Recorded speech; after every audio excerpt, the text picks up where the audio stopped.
Welcome to our National Theatre platform, and my guest is Rory Kinnear, who of course needs little introduction as Macklenife in the National's latest and extremely well received production. So for the next half hour or so, we're going to talk to Rory about the role and how he's approached it and what might follow from it and any possible bridges to the today that we live in, excitingly.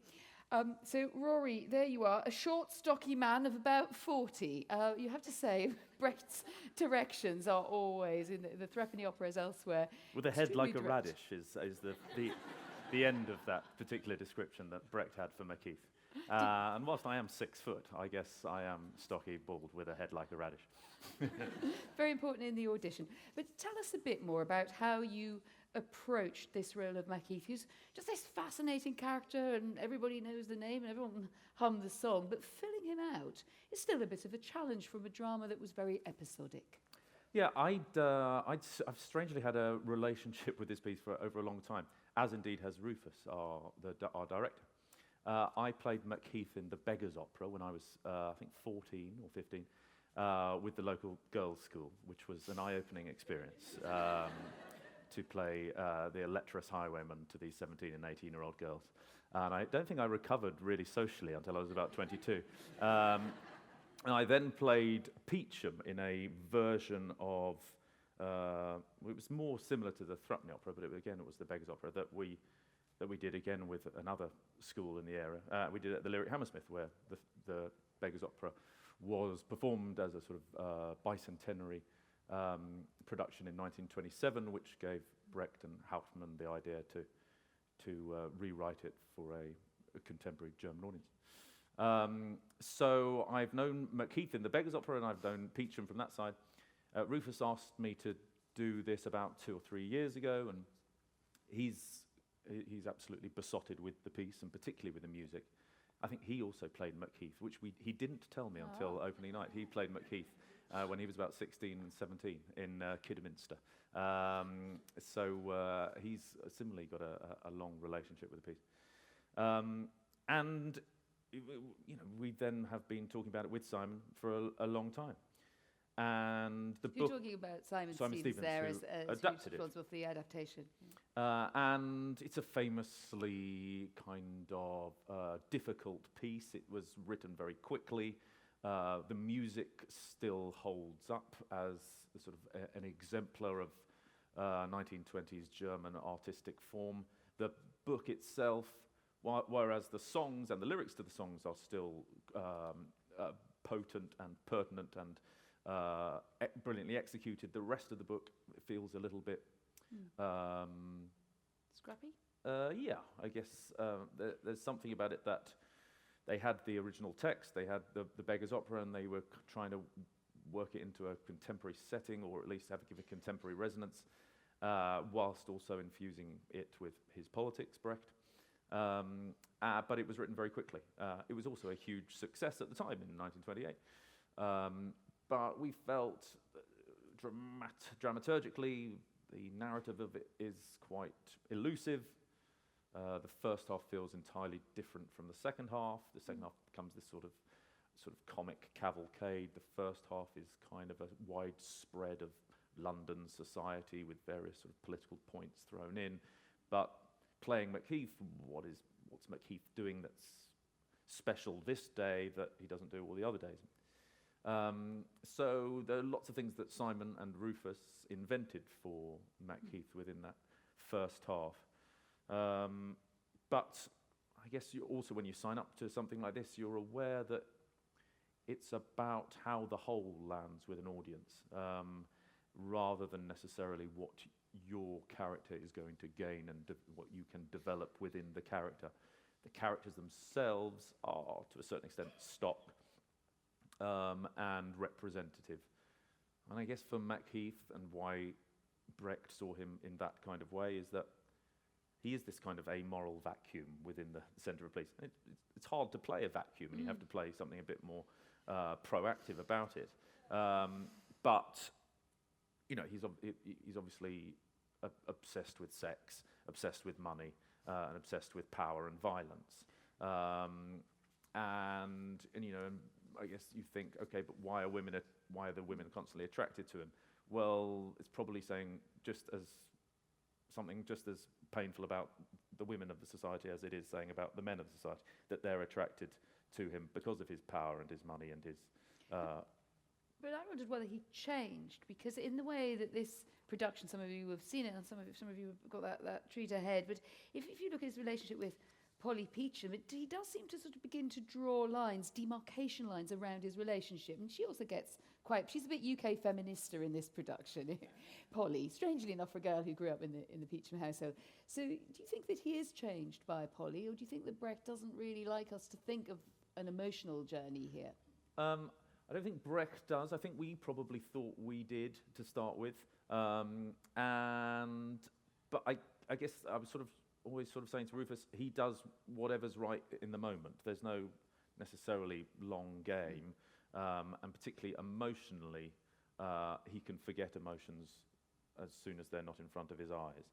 So when he says to Lucy, another girl that he's involved with in the second half, that she's his everything, his eternity, he means it just as much to her as he has done to Polly. And when he says it to Mrs. Peachum when she comes into the jail, he means it just as much to her, because each one can facilitate something else for him.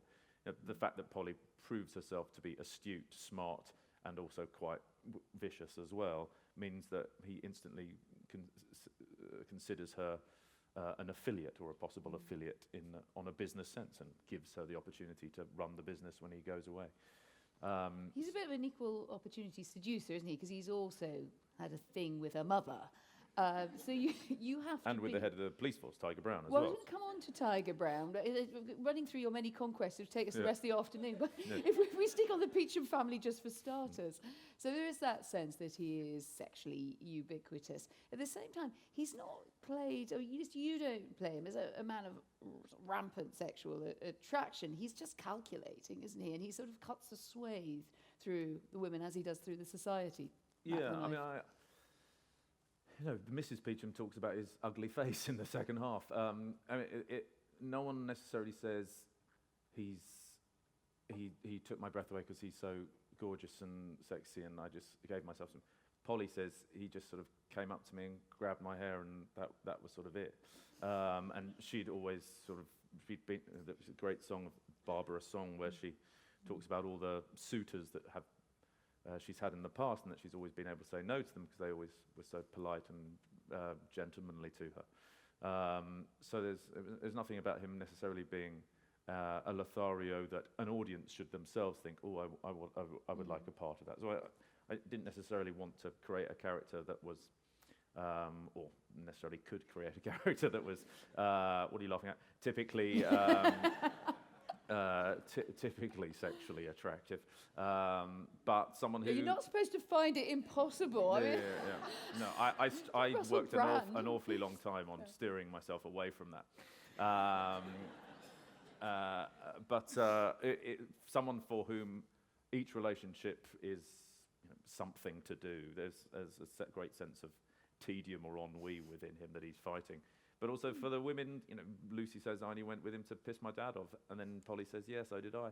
There's none of them are necessarily expressing a great deal of regret and sorrow when he's being potentially hanged at the end. So it didn't feel like these women themselves were being emotionally or throwing themselves to him. Emotionally, they were also being as calculating as he was. And what about Tiger Brown? Now, that really is the kind of new invention here in this adaptation, that there's this very heavy hint and suggestion and allusion, factual allusion to the fact that Mac the Knife has had a relationship with Tiger Brown, the world's least successful police chief. And that takes us, of course, back to their time in the wars and the colonial wars. Given that that's retrofitted to the play, was that a bit harder to get your head round? Yeah, I mean, I scrapped a bit with Simon on it, and we certainly we took it down. Well, we made it less explicit than Simon initially intended it, which you sort of have to do with Simon. But you could sort of understand that sense of what kept them closer, or what power did Macheath have over Tiger Brown that Tiger Brown wouldn't want people to know about. And that thing of how does Macheath always have something over the people in power? Like, I guess, what he has over the soon-to-be crowned king. That again is our invention, and it's sort of left reasonably muddy. But you know that he has various photographs and witness statements and signed contracts about the people that have been involved in his murkier past when he was a gallivanting prince. So I guess it was another step in Macheath just knowing who he should be playing, and also being away together in Afghanistan and the outer reaches of the empire, that you could well consider in their terror and their loneliness, that they sought solace in each other, particularly for someone with such an itch as Macheath has. We'll wait and see how that looks. Now, this is also a great example, this play, of combining musical theatre techniques with an interesting and very diverse way that Brecht approached theatre in the 1920s, and indeed updated now, what we're going to see here. So it's not just like saying, oh, let's book Rory Kinnear and we'll do a musical, in which case they'll either book you because you'd be good for a musical or they wouldn't. You've got to be able to straddle these two worlds. And I know you've done some singing before. I think in Burned by the Sun, seen you singing. But it's not something you do all the time. You're not going to be mistaken for Nicole Scherzinger. So how does it go when you come from a world where you're particularly well known as a speech actor, but you're going to be judged a bit on the singing of the role? It's not the first time I've sung. I did sing a bit when I was at school, and a bit more than the carols that you're imagining me now singing. I was thinking about doing a choral scholarship when I was applying to university. But I went up on a choral open day and met the people. No, I realised I would have to be doing a lot of it, and I probably would have. I knew I also wanted to do some acting as well, so I sort of stopped doing it then, and didn't really have time enough for it at university. And obviously through drama school you have singing lessons, and so weirdly, at my graduation ceremony at Lambda, I sang the final epitaph song that Macheath sings in Threepenny Opera. So trying to relearn a new version was almost impossible. And it's always something I've really wanted to do. And a couple of things have presented themselves, but they've tended to be either too long a contract or not something that I necessarily want to do.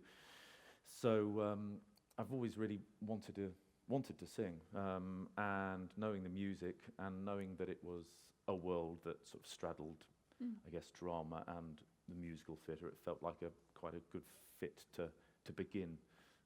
It's also, it presents itself as a cheap opera, so the quality of singing, you have a certain get out of jail card there. I wouldn't have liked to make my debut in an actual opera, but I'm really, really thrilled to be able to, I guess, relearn how to do it. And I did, I started in November, December last year, having singing lessons with a head of voice here who's a fantastic singing teacher, just remembering how to use those muscles. And it is such a mental discipline and physical one, but rather than necessarily a purely vocal one.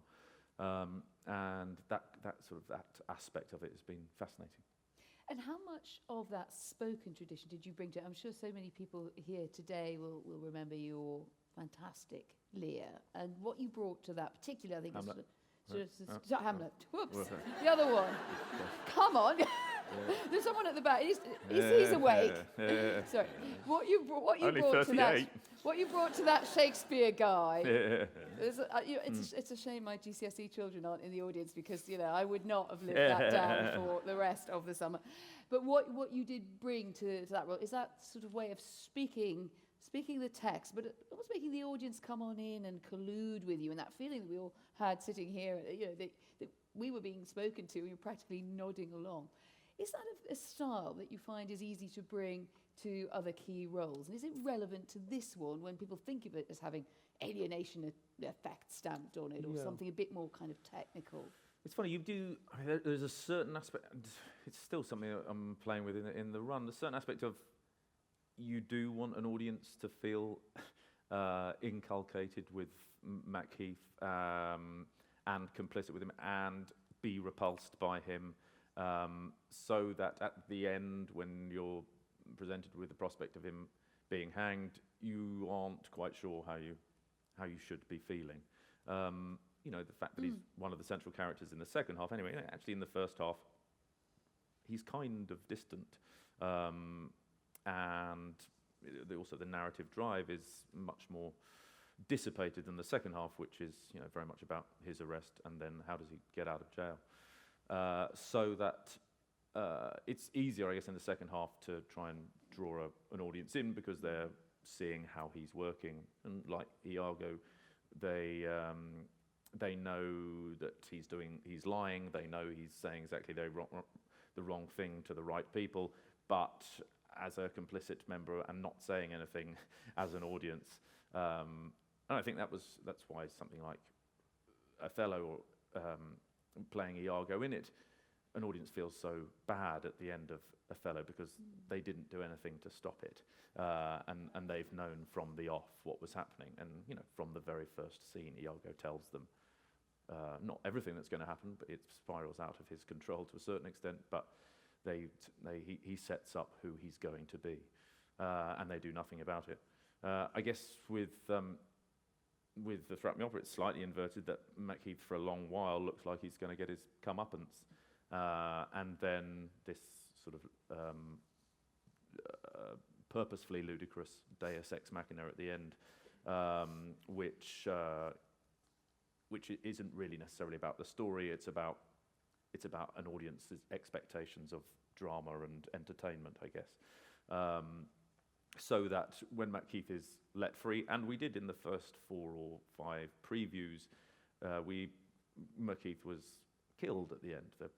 I don't know how many people have seen it, so I don't want to, but I will spoil it. The king, after he knighted him, shot him in the back of the head. And it was kind of Rufus's had been determined that was going to be the end because I guess it delivered that eventually the top of power will always win out, and I guess that's also what the play is doing in reprieving Macheath, is saying the top of power will win out, but in that way that there are stratifications. Anyway, I think after about 4 or 5 previews, Rufus, I think, was visited by the ghost of Bertolt, and he decided he wasn't going to do that. Because I think that the final chorale at the end saying, let's all raise our voices and cheer and sing to all those who are still standing, and let's praise the wealthy and demanding, and that it feels bitterer if everyone is on stage singing through sort of smiling, gritted teeth at an audience. And how is that when there's a change? I mean, as you said, that sounds like quite late in the preparation. I had to learn the last chorale, which was a significant change. Thanks a lot, Rufus. Yeah. Well, I mean, we were used to it, I guess, in the sense of the process of this production particularly was constantly changing. I guess because we were, I guess, the nature of the piece is it's less about narrative and character, which is usually something that you can shape quite easily in a rehearsal room. It's more about how the effect of it lands with an audience. And so through previews, there were a lot of changes. I mean, we didn't really, I guess, kind of tie down a script until the 5th week of rehearsals, of 6-week rehearsals. And even then, obviously, there were changes subsequent to that. But so it was necessary to maintain a level of fluidity and flexibility. Are you being a bit diplomatic? Because we know that Rufus Norris works a bit like that. A lot of actors have said to me, oh yes, only when he sees it in the moment does he really decide, I'm going to go with this version or change a scene. And then you've got Simon Stevens, much beloved adapter, but also someone, I think it's fair to say, quite likes to change things as he goes along. Was there a bit of you thinking, bring back Nick Heitner and I can just get on and do it? Because I know you've worked with them both. So if you just tell us, let a bit of light in on the secrets of those relationships. The murky There's no one listening. Murky secrets of the rehearsal room. No, I mean, all directors change things, and all directors can only really see what the piece is when it becomes in front of an audience. That's why I guess previews are so important, and that you have a period of time set out once you're in front of an audience that you're able to change things. So I guess in that way it's not too remarkable. Rufus enjoys the element of chaos, and in a positive, constructive way, the element of chaos, so that through rehearsals he absorbs everything that's going on, and because it feels like a room in which everyone is available to do whatever they want and to make as many suggestions as they want, and if suggestions are made, we can try them out. It's a very highly facilitated rehearsal room, so that whilst he's absorbing it, you can sometimes think like, where are we headed? But he's obviously always percolating and sieving things so that by the end of the rehearsals and coming into previews, he's able to remember, actually that thing we did in the second week might be stronger here, or that thing that we threw out in the fifth week, actually we should be bringing in, or we need to cut this bit because actually it doesn't fit in with the whole. And a piece like this, which is, it's an ensemble piece, and which is quite ambitious in terms of its set and what we were trying to deliver aesthetically, then it was always going to be kind of a last-minute scramble. Rock and roll. Rock and roll in 1928. Talk to me a bit about the role, and there's a recasting of the role of the beggars, who quite often, I've seen quite a few productions at Berliner Ensemble and elsewhere, whether they almost seem a bit like the chorus, they're there, and of course it is the Threepenny Opera, and it is about the exploitation of beggary. But here they really do come to the fore, don't they? They're given individual characters. Jamie Bedard as the beggar in the wheelchair, who really, I think, sort of stands out and gets some force, and also gets to deliver a cracking one-word injunction to you at one point, which I think we'll leave for this afternoon. But they're given a role, and I think that's a very interesting way to perhaps flesh out some of those roles from that rather episodic, scrappy 1928 text. It's funny, our designer, when she first came into the rehearsal room, she was like, it was so exciting because you looked at everyone in the cast and you thought, I have no idea what this piece is, because I guess that's the point of some of the play, but also the point of the casting, that sense of trying to represent as broad a swathe of society as possible. And I guess within that, it's quite easy for individuals to stick out, because particularly in the chorus, they're all really, really different, and they're all sort of kind of unusual. And we worked hard on that sense of Macheath's gang, which is larger and less defined in the original, making it a smaller gang, making them all have very, very definite things, one thing each kind of thing. Obviously within the Peach and Beggar scene, they're all, I guess it's quite a theatrical representation of beggary. They're all in sort of their long johns with these masks on, and they all sort of bleat like goats. It's sort of not, it's non-hyper realistic.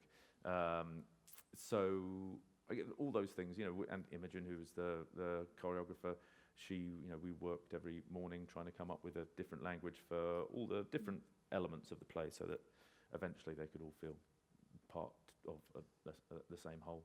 Your gang. And the politics of the play, Rory, I know you've said so much, it chimes with our sense of a growing divide in society and an awareness that the majority are ruled by an elite minority, although one might say after last week, not so much.